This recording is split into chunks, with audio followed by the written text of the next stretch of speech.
বন্ধুরা, অনেক দিন পরে আমার ইউনিভার্সিটিতে আসলাম। দেখুন, একটু কাজ ছিল ভার্সিটিতে, তাই ভার্সিটিতে আসলাম। এই হলো আমার ইউনিভার্সিটি, আপনারা দেখতে পাচ্ছেন। ইউওসি অর্থাৎ ইউনিভার্সিটি অফ সাইবার যা, অর্থাৎ আমাদের ইউনিভার্সিটিটা দেখলে মনে হয় যে ফুটবল খেলার মাঠের মতো। দেখুন, একদম ফুটবল খেলার মাঠের মতো। দুইটা বিল্ডিং একই সেম, মাঝখান দিয়ে দেখো সিস্টেম সুন্দর রাউন্ড করা। দেখলে মনে হয় বিশ্বকাপ ফুটবলের মাঠের মতো, এত সুন্দর। এখন ভার্সিটি ছুটি সবার। আমি আমার জব সেরে এসে একটু কাজ ছিল ভার্সিটিতে, ভিসা জটিলতা, অর্থাৎ ভিসা রিনিউ করার জন্য আসছিলাম, যা কমপ্লিট হয়ে গেছে। আমি এখন চলে যাব আবার কেএলএ। তো ভার্সিটির এখানে আসতে অনেক ভালো লাগে, অর্থাৎ এক জায়গায় একটা বছর ধরে পড়াশুনো, ভার্সিটির মায়া ছাড়তে পারি না। যখনই মনে ভালো লাগে তখনই চলে আসি ভার্সিটিতে। দেখুন, এই আমার ভার্সিটিতে রোড ডাইরেক্ট চলে গেল, এখান থেকে লম্বা রোড।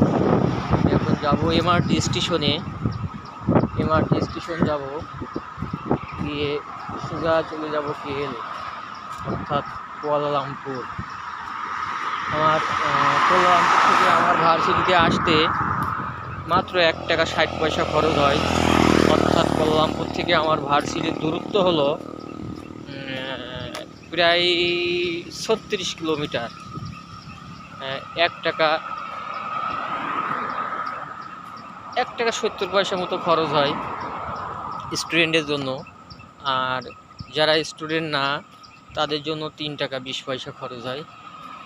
তো অনেকদিন পরে ভার্সিটিতে আসলাম, অনেক ভালো লাগলো। হাঁটতে হাঁটতে এবারে যাবো এমআরটি স্টেশনে, আবার চলে যাব কেএল। অর্থাৎ 25 থেকে 26 মিনিট সময় লাগে যাওয়া আসা করতে।